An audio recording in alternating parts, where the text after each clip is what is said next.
I know it's difficult for us to wrap our minds around wickedness so great that people would plot to get the country into war at the expense of young, patriotic men and women.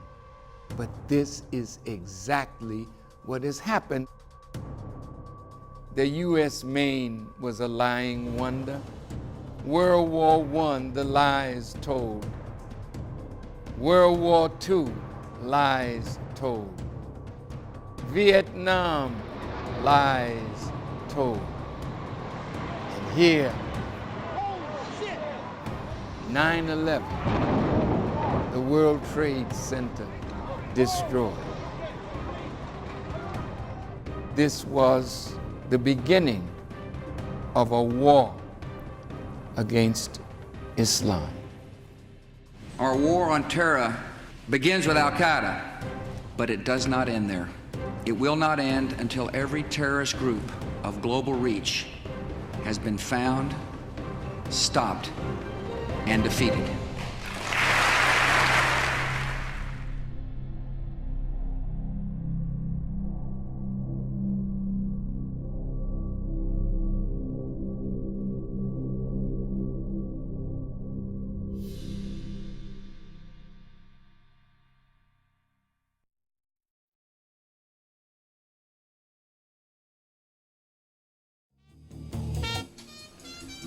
Assalamu alaikum. Welcome to another show. My dear brothers and sisters, this show is live and we are streaming live all over the entire world, and I am so excited about this show because, what can I say? I guess you know, you need no introduction. Brother Minister Louis Farrakhan, thank you so much. Thank you for coming here. Thank you for inviting me, sir. Look, I'm happy to see you whenever, but especially today. I mean, this is a special day. We have not done this during the day like this, but since we have the technology, why not do it? And I'm happy that you're here. So much to talk about. Yes, sir. Let me just start right away because I've seen you happy before, but to be with your brothers and sisters as they tweeted the pictures out from the celebrity game on Sunday. I was doing something and someone texted us to say the minister is at the game, you know, and here I am working and you're at the game and I saw these pictures and you seem so happy. And you got a chance to see Taraji with the way I like to see her, you know? Yes, sir. And nice pictures. Tell me what that was about. Brother Ice Cube is doing an amazing thing. I believe it's his idea to establish a league for basketball players who have maybe just passed their prime. And when he was coming to Chicago, he asked me if I would come. Now, you know, I don't usually go to basketball games or places like that, but I could not refuse the invitation of Brother Ice Cube, because every time we've had a major event, the Million Man March, the Million Family March, the 20th anniversary of the Million Man March, I could always count on Ice Cube to support me. So when he is taking such a big step, and brothers and sisters that are watching, whenever he comes in your city, be sure to fill the stadium, because what he's doing is so frightening to those who have, like a leech, been on our talented people, that we live rich and die poor Now there's a chance for black people to have their own league in basketball. Right. So I thought, this is the beginning Right.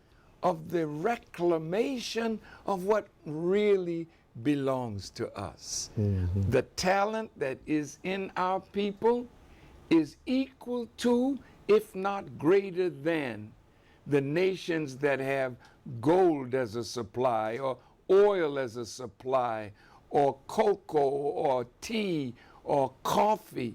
These are national products that people use to get much needed foreign income, that they can build institutions for their people. Our talent is our gold.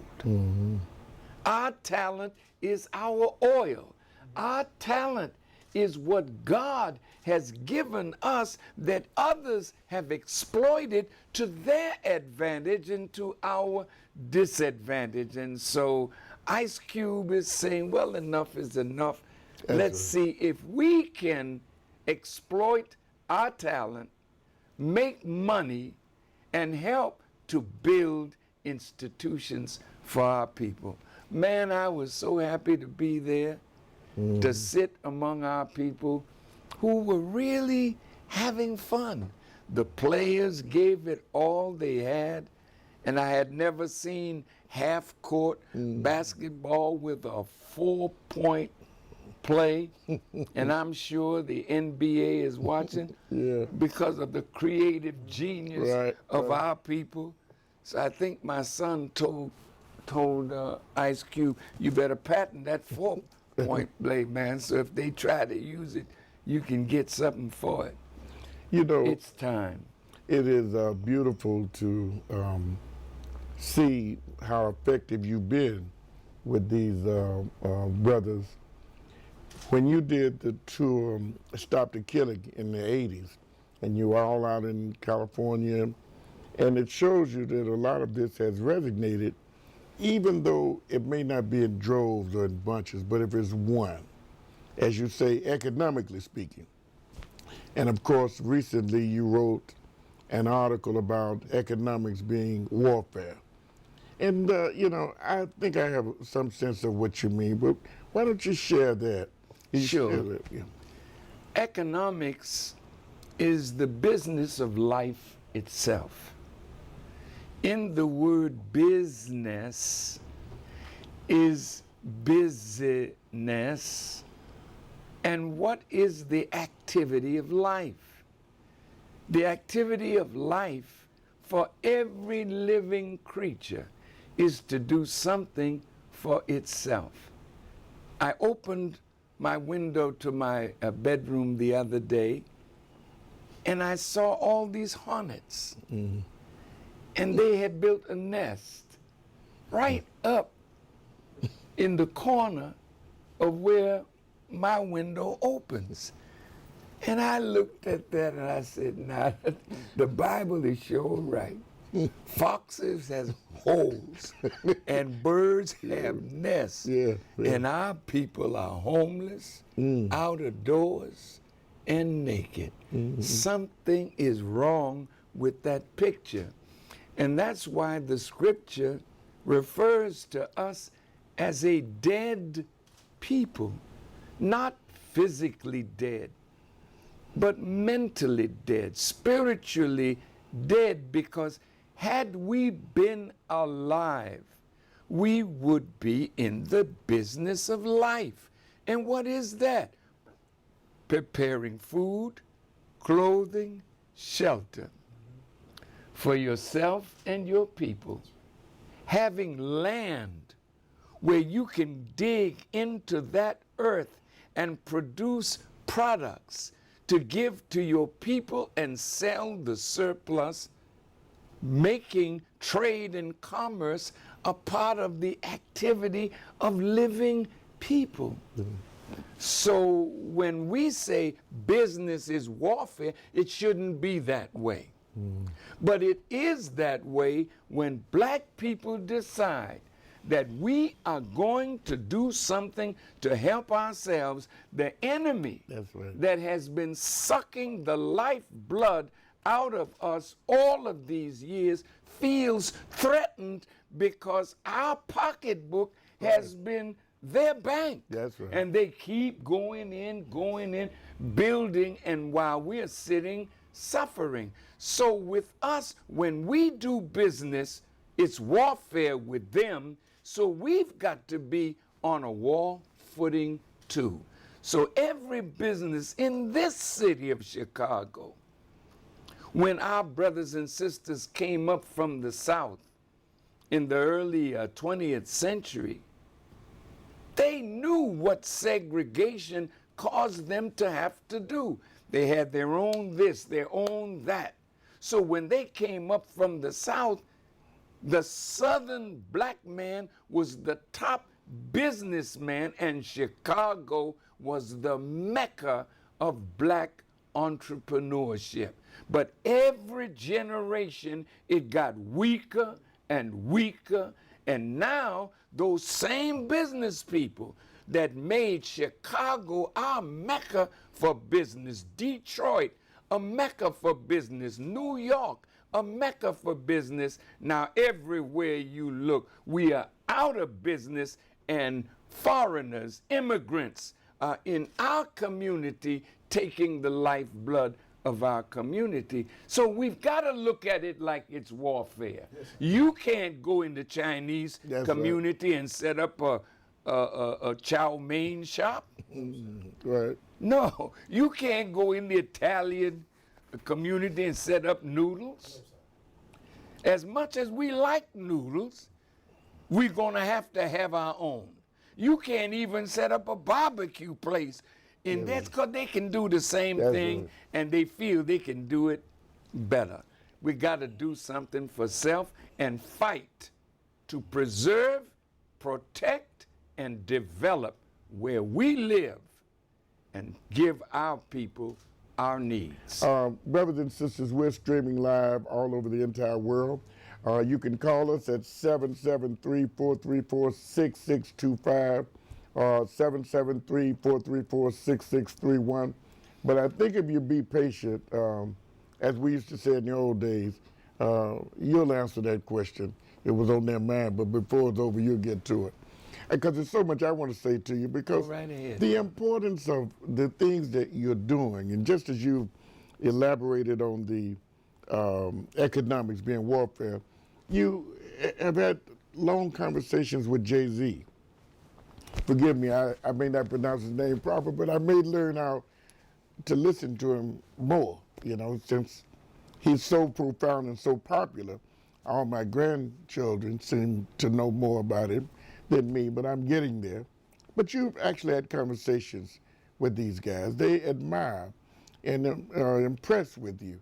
What's coming out of these conversations that we'd like to be privileged to be in the room with? Well, I have never had a conversation with Brother Jay-Z until I heard his album played for me by my grandchildren. He said, "Dad, you got to hear this." So they sat me down and played the whole album, 444. My son said, "Wow, that's a great number, Dad. Because at 4:44 in the morning, I'm getting up for Fajr prayer." I said, So that's what he saw in 4:44. I saw something else. And when I heard it, I was sad. So I said, I got to reach out to my brother, because he talked about somebody killing him or people desiring to harm him. I saw death too, but I never saw death for this great brother from somebody harming him.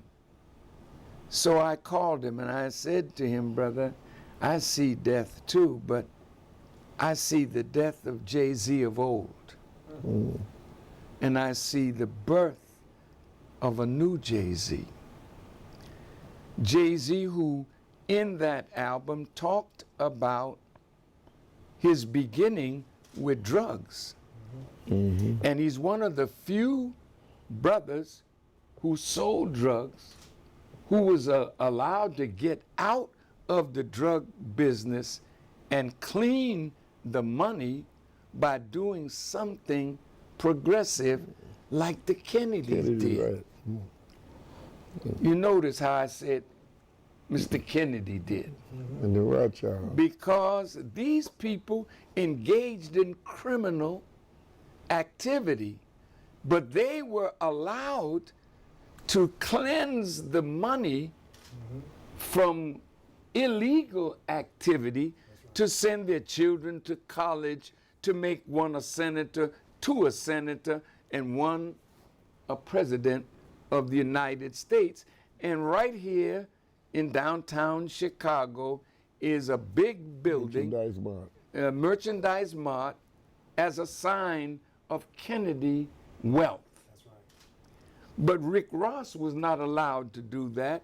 Frank Lucas was not allowed to do that.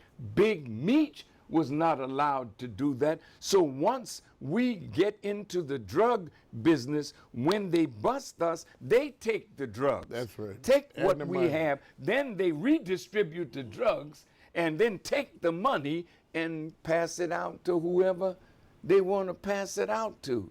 But Jay-Z was fortunate.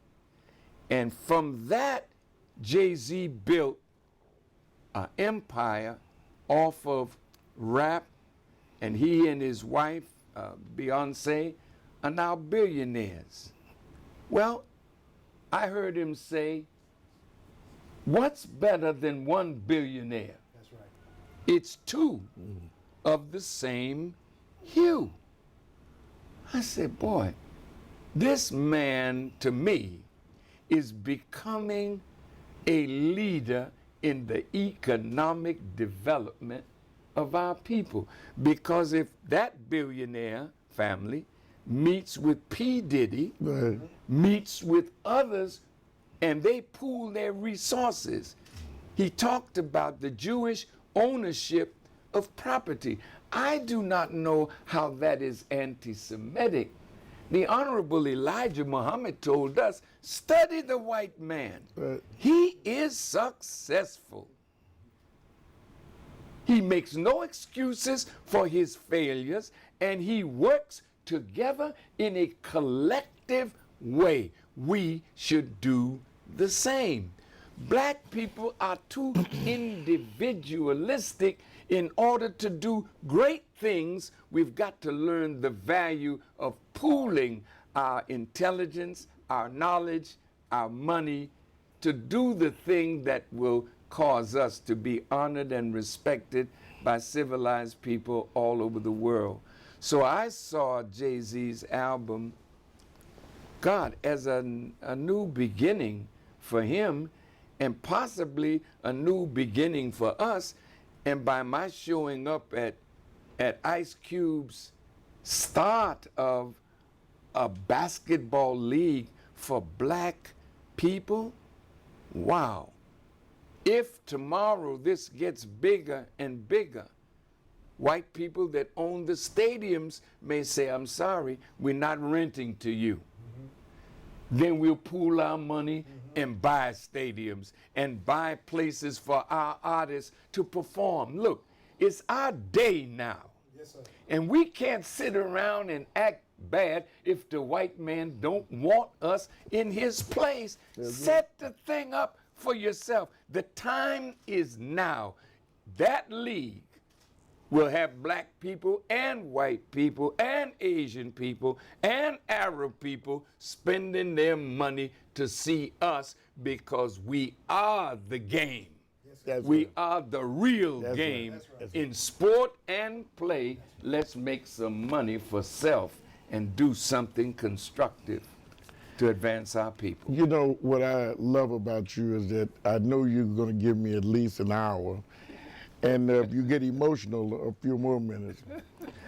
But I'm so happy that I know you well enough to know that what has been missing with our people, they love to coin Elijah with do for self. I wanted to let them know that you're not only economically inclined, but your greater gift is your spiritual depth. So when we talk about the beginning of time and the creation of God, you've already gotten these guys' attention. They like you as you are exposing to my grandchildren and others the root of what these rappers are saying. I'm not a rapper, but I'm inclined to listen now. You know, you bringing this together as a kind of a cement, if you will.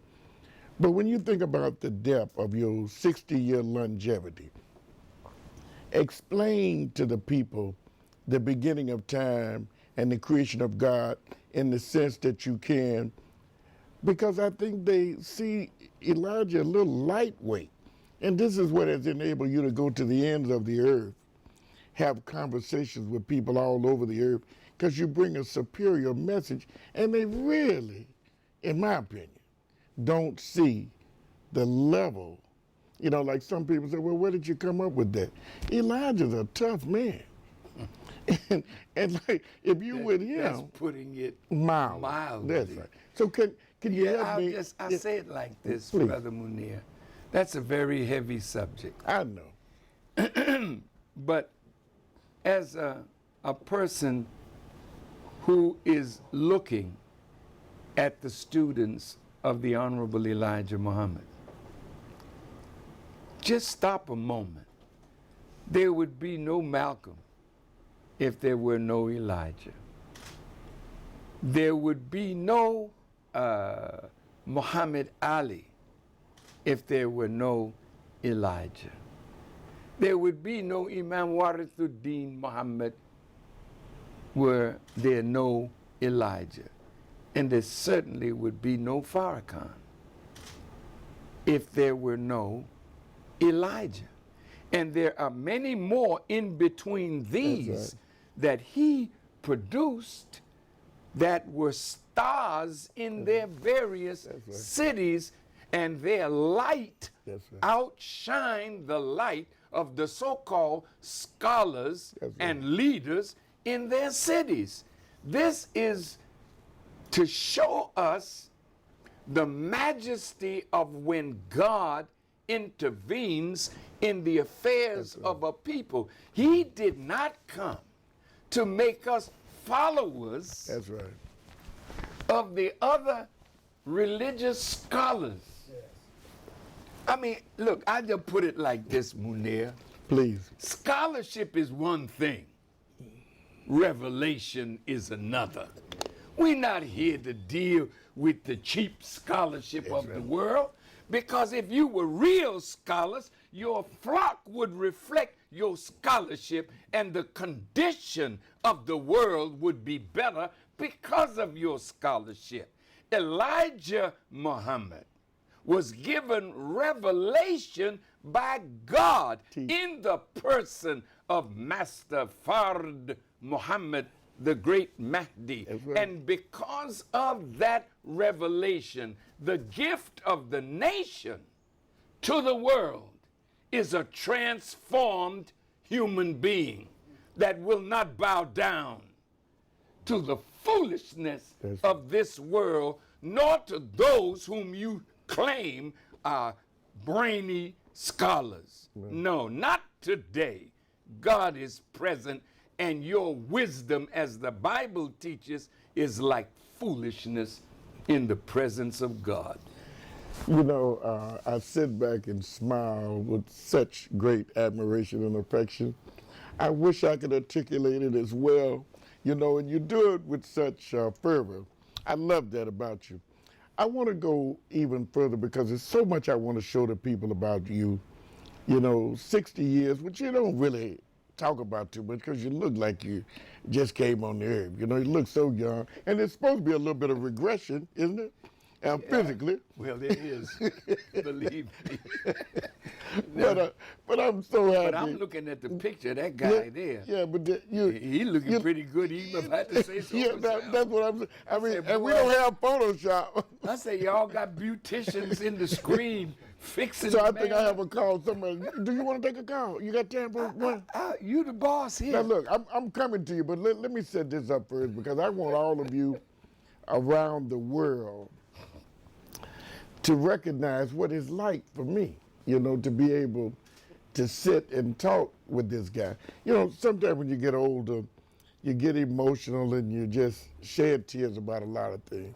But I've told you, I shed tears of joy because I'm so blessed to have been in the room for 45 of those 60 years, maybe not as close as I am now, but I have to tell you, I've marveled at the way that you've been able to handle this.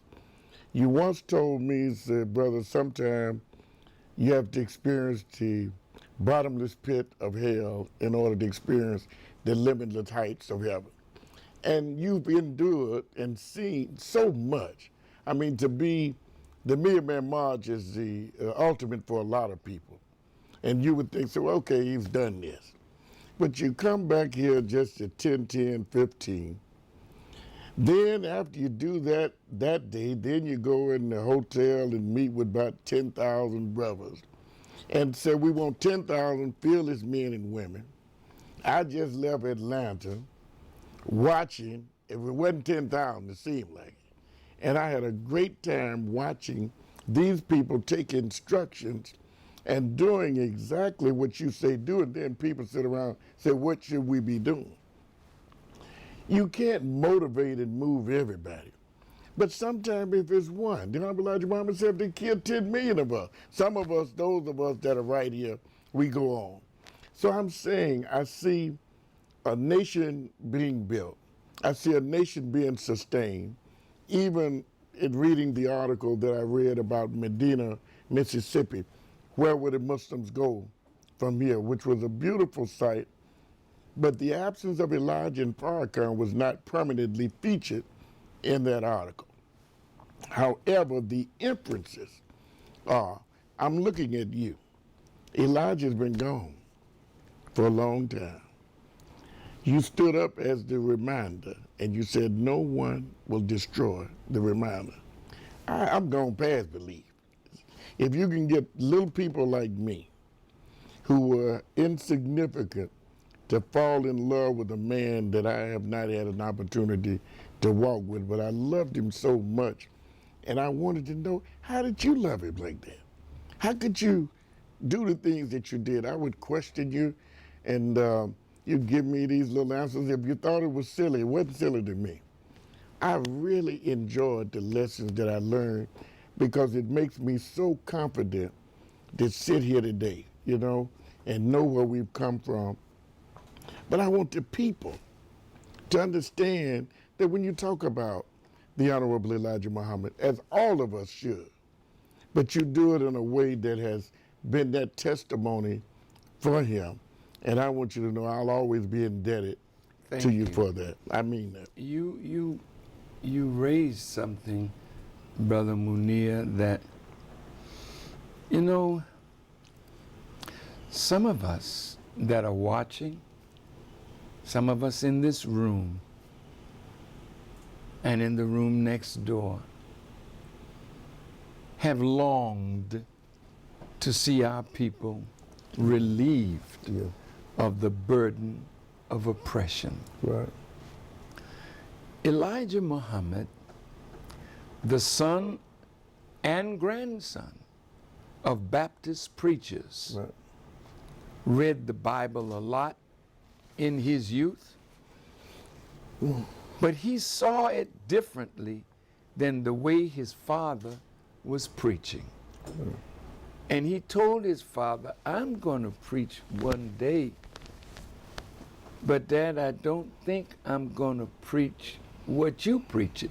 He just didn't know what it was, but he was not going to preach same old, or Sambo, white man made preacher, to preach the thing that white folk will give you a top hat and a coat. Elijah Muhammad, when he heard Master Fard Muhammad, he knew right then who he was looking at. Right. Because when he came up to join, He said to Master W.D. Fard at that time was his, he said his name was, he said, I know who you are. Good. You are the one that the world